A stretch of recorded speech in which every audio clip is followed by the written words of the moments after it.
Wednesday of the first week of Lent. A reading from the book of the prophet Jonah. The word of the Lord came to Jonah a second time. Set out for the great city of Nineveh, and announce to it the message that I will tell you. So Jonah made ready and went to Nineveh, according to the Lord's bidding. Now Nineveh was an enormously large city. It took 3 days to go through it. Jonah began his journey through the city and had gone but a single day's walk, announcing, 40 days more, and Nineveh shall be destroyed. When the people of Nineveh believed God, they proclaimed a fast, that all of them, great and small, put on sackcloth. When the news reached the king of Nineveh, he rose from his throne, laid aside his robe, covered himself with sackcloth, and sat in the ashes.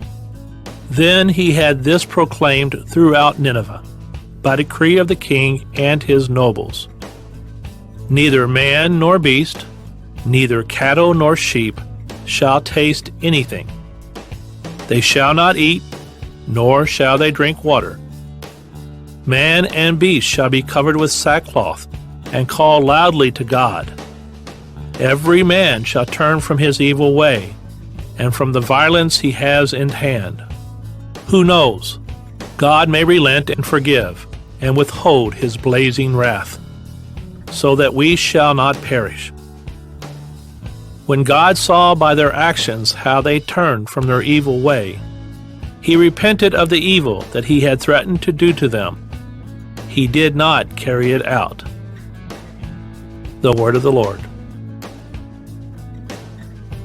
The response is, a heart contrite and humbled, O God, you will not spurn.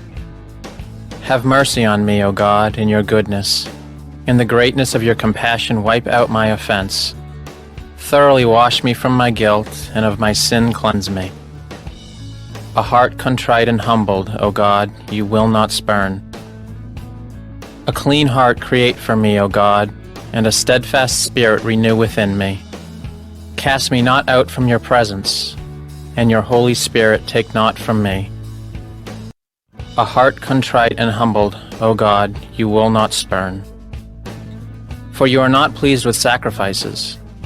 Should I offer a burnt offering, you would not accept it. My sacrifice, O God, is a contrite spirit. A heart contrite and humbled, O God, you will not spurn. A heart contrite and humbled, O God, you will not spurn.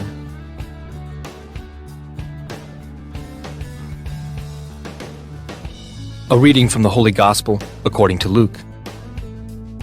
While still more people gathered in the crowd, Jesus said to them, "This generation is an evil generation.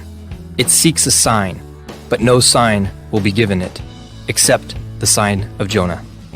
Just as Jonah became the sign to the Ninevites, so will the Son of Man be to this generation. At the judgment, the queen of the south will rise with the men of this generation, and she will condemn them, because she came from the ends of the earth to hear the wisdom of Solomon. And there is something greater than Solomon here. At the judgment, the men of Nineveh will arise with this generation and condemn it, because at the preaching of Jonah they repented, and there is something greater than Jonah here." The Gospel of the Lord.